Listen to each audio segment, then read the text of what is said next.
c'est Chloé, Caroline, Mathilde et moi-même, Emma, c'est de la radiojeunesse.ca. Oh yes! Aujourd'hui, on a la chance d'être avec Philippe Laprise. Salut Philippe, comment ça va? Ça va super. Parle-moi un peu de ton parcours. Eh bien, je suis venu en voiture de Chambly. Je suis arrivé tantôt à la salle. Ah, excuse-moi, c'est pas de ce parcours-là que tu voulais me parler? De quel parcours veux-tu me parler? De votre cheminement. Genre, ben moi, écoute, c'est assez long parce que je suis quand même vieux. Vous savez que je suis pas un adolescent de 16 ans qui joue dans la vraie vie. Good. Ben moi, j'ai fait, mon Dieu, j'ai fait mon primaire. Ensuite, j'ai fait mon secondaire pendant longtemps. Ensuite, j'ai fait du cégep. Ensuite, j'ai fait l'École nationale de l'humour. Ensuite, j'ai fait des niaiseries. Ensuite, j'ai fait mon spectacle, mon premier. Ensuite, j'ai fait mon deuxième. Et je suis là aujourd'hui avec vous. Est-ce qu'il y a quelqu'un qui t'a inspiré à faire ce métier? Non, c'est pas vrai. En fait, oui, il y a quelqu'un qui m'a inspiré. Moi, le premier humoriste que j'ai vu de ma vie, c'est Michel Courtemanche. Je ne sais pas si vous savez c'est qui Michel Courtemanche. Bon, OK, mais je vais vous donner un indice, vous allez voir, vous allez capoter. C'est le professeur d'éducation physique dans Vrac la vie. Fait que c'est lui qui jouait le prof Désu. Fait que lui, c'est un humoriste. Puis à l'époque, si jamais vous allez sur Internet, vous allez sûrement avoir des vidéos de lui, là.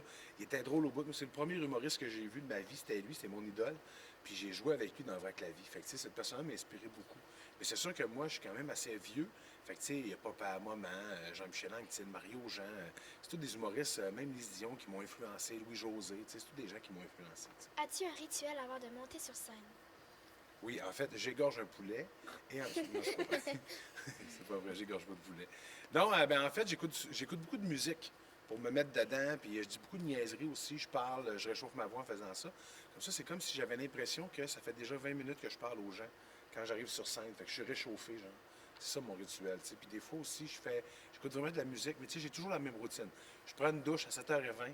Après ça, je m'habille. Après ça, je mets mes souliers rouges, toujours de la même couleur, tout le temps pour la première partie. Les bas sont pratiquement pareils. Tu sais, les chandails, mes chemises, tout est pareil au complet. Tu sais. J'ai cette routine-là. Puis des fois, je grasse des mouches. Mais ça, c'est un secret. Est-ce qu'il y a une personne avec qui tu aimes collaborer pour un spectacle ou lors d'une émission? Ben, écoute, c'est sûr que Pierre Hébert, c'est pas mal c'est pas mal mon meilleur ami dans le milieu, tu sais. Fait que oui, j'aimerais ça collaborer avec lui. J'aime ça collaborer avec lui aussi. Je trouve ça intéressant de faire des affaires avec, c'est drôle, on a du fun, puis on a une belle chimie ensemble. C'est sûr qu'il y a des gars comme Jean-Michel Anctil, Mario, Jean, Vincent Gratton aussi, c'est des gars avec qui j'aime être. C'est des gars qui sont super fins. Tu sais, Vincent Gratton joue dans l'Auberge du Chien Noir. Jean-Michel Anctil, c'est un vieux humoriste, il date de longtemps. Puis Mario Jean, c'est un autre de mes amis qui vient du Saguenay, tu sais. Fait que j'aime bien ça, faire des choses avec ces gens-là, tu sais, tout le temps. Raconte-nous ta meilleure blague. Pète puis répète mon bateau. Pète ton ballot. Qu'est-ce qui reste? Pète puis répète ton ballot. Pète ton ballot. Qu'est-ce qui reste? Pète et répète ton ballot. Pète. Ah, vous avez compris? OK, excellent. Justement, d'où prends-tu ton inspiration quand tu écris tes numéros? Moi, j'ai des Kinder Surprise. Surprise. Puis je les ouvre, puis dans ça, c'est des jokes qu'il y a. C'est là que je les prends. Non, mais en fait, je la prends partout. C'est dans la vie de tous les jours. Comme peut-être que cette situation-là va m'inspirer un numéro. De vous voir un peu gêné. Puis de. Je trouve ça drôle. Toi, tu te bats avec tes cheveux depuis tantôt parce que t'es là d'en face. Fait que je trouve ça comique. Elle rit un peu nerveusement. Tantôt, elle a enlevé ses bottes. C'est drôle. Puis tu sais que ses bottes sont comme en mouton. On dirait qu'il est comme on dirait de la laine. Tout ça. Fait qu'il y a plein d'affaires qui nous inspirent dans la vie de tous les jours. C'est-tu. Une caissière qui nous répond un peu mal, qui fait une erreur, qui fait des affaires. Fait que c'est vraiment dans la vie de tous les jours que je m'inspire. Que préfères-tu entre faire de la scène et passer à la télé? Sincèrement, ce que j'aime le plus, c'est faire de la scène. Parce que la scène, c'est le contact direct avec les gens. Les gens sont venus, ils ont payé, ils sont assis, ils ont hâte de me voir. Puis c'est un contact privilégié parce que c'est des gens que je vois pas souvent. Je viens en région, puis ils sont comme contents, puis tout ça. Fait que ça, j'aime beaucoup ce contact-là. J'aime ça faire de la télé, je trouve ça agréable, mais j'aime mieux faire de la scène parce que si c'est bon, tu le sais, puis si c'est pas bon, tu le sais aussi. Moi, mon émission préférée, c'est Vrac la vie. Toi, quelle était ton émission de télé préférée quand tu étais jeune? Hey, c'est cool, c'est une vraie bonne question, ça. Moi, quand j'étais jeune, en fait, j'écoutais Les Pierres à feu, Fred Caillou, puis Delima, puis tout ça. Et c'est très drôle parce que cette semaine, j'ai réalisé que Delima, Les Pierres à feu et Vrac la vie, c'est le même casting. Fait que c'est Fred Caillou, c'est un gros monsieur avec une blonde, puis avec son ami qui est un peu plus petit, avec une autre fille qui a les cheveux noirs. Puis le casting, c'est vraiment ça. Vrai que la vie, c'est vraiment un gros Pierre, puis Mag, puis Catou. Fait que c'est vraiment le même casting. Je trouve ça très drôle. Mais moi, j'écoutais ça. J'écoutais aussi Inimi, Nima, Gémeaux, raconte une histoire. Inimi, Nima, Gémeaux. C'est pas ça. Hein? Non, puis là, je dis que certains diraient que j'écoutais le bonhomme, pas Carnaval, mais le bonhomme, Capitaine Bonhomme, mais ça, non, j'étais trop jeune. Comment t'es-tu senti quand Vrac la vie s'est terminé? Ben, j'étais très triste parce que quand Vrac la vie est fini, c'était vraiment comme une deuxième famille c'est comme ma famille que je perdais, parce qu'on était ensemble quasiment. On était tellement souvent ensemble, les quatre, qu'on était devenus des bons amis. On était encore des bons amis. Là, aujourd'hui, on a chacun nos carrières, chacun de notre côté. On était très tristes. C'était très difficile à accepter que ce projet-là allait arrêter puis ça allait finir. T'sais.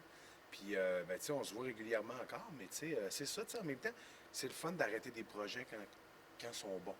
C'est quand ils commencent à être moins bons, là, c'est tannant, t'arrêtes ça, puis t'as comme un mauvais... Tu fais, t'as un arrière-goût de ça, c'est plate, j'aurais dû l'arrêter avant. T'sais. Parlant de Vrac la vie, peux-tu nous raconter une petite anecdote de tournage? Écoute, des anecdotes, il y en a plein. C'est sûr qu'une de celles qui me fait le plus rire, c'est quand, un moment donné, il fallait que je prenne Pierre sur mes épaules, puis en partant à course, il a fait un petit pet parce que je le tenais sur le ventre. Ça, c'est une des anecdotes qui me fait le plus rire. On a eu aussi beaucoup d'anecdotes où on faisait des grands décrochages, où on n'était plus capable. Puis Pierre, là, à chaque fois qu'il était 4h15, il était toujours fatigué. Fait qu'il commençait à rire, puis à décrocher, puis là, il n'arrêtait pas. Puis quand la caméra n'était pas sur moi, je faisais toujours exprès quand il me parlait, je faisais comme... Puis il partait à rire, tout ça, fait que ça me faisait bien rire, fait que c'était bien drôle, t'sais. Que sais-tu accomplir dans la prochaine année? En fait, dans la prochaine année, là, je suis à l'écriture de projets télé.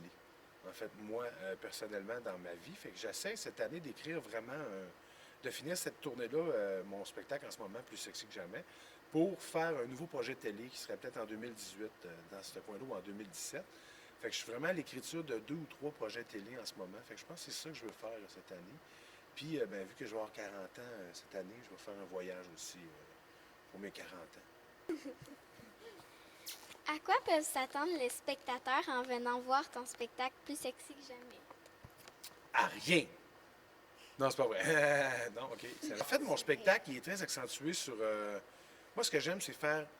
Tu sais, quand on est dans une salle de spectacle comme ici, c'est que pendant une soirée, tout le monde rentre avec ses tracas, avec ses problèmes, avec vous autres, avec vos profs qui vous énervent, avec vos devoirs que vous n'avez pas finis, avec vos parents qui vous demandent plein d'affaires. Mais vos parents aussi rentrent avec des tracas, avec, mettons, il y a des factures à payer, là, les impôts s'en viennent, puis ils sont fatigués, ils ont toutes les semaines dans le corps. Puis ce que je veux, moi, pendant le spectacle, en fait, c'est qu'on oublie tout ça, autant de mon côté que de leur côté, puis qu'on passe une soirée connectée ensemble, tu sais. Des fois, les balcons sont ouverts, des fois, les balcons sont pas ouverts, c'est plein en bas. Puis juste entre moi et eux, pendant une soirée, on fait juste passer un moment extraordinaire. Puis moi, quand je fais un spectacle, mon but, c'est de knocker le public. Fait que c'est comme si j'étais un boxeur, puis je le frappais d'en face toute la soirée. Pour que le lendemain matin, ils soient raqués de partout, parce qu'ils ont ri, ils ont mal au ventre, ils ont mal aux côtés, ils ont mal aux côtes, ils ont mal partout. C'est ça le but de mon spectacle, t'sais. De passer un bon moment en bonne compagnie, puis de sortir après ça épuisé, puis faire « Ah, m'en coucher! » Merci beaucoup, Philippe, d'avoir été avec nous aujourd'hui. C'était Caroline, Emma, Chloé et moi-même, Mathilde, de la radiojeunesse.ca. Merci, et je tiens à dire que vous avez fait un excellent travail. Je vous félicite. Vous pouvez vous applaudir. C'était vraiment drôle comme applaudissement, ça. C'était très discret. On dit bye aux téléspectateurs. Mais c'est de la radio, puis on se filme, c'est bizarre. Les jeunes sont tellement mélangés.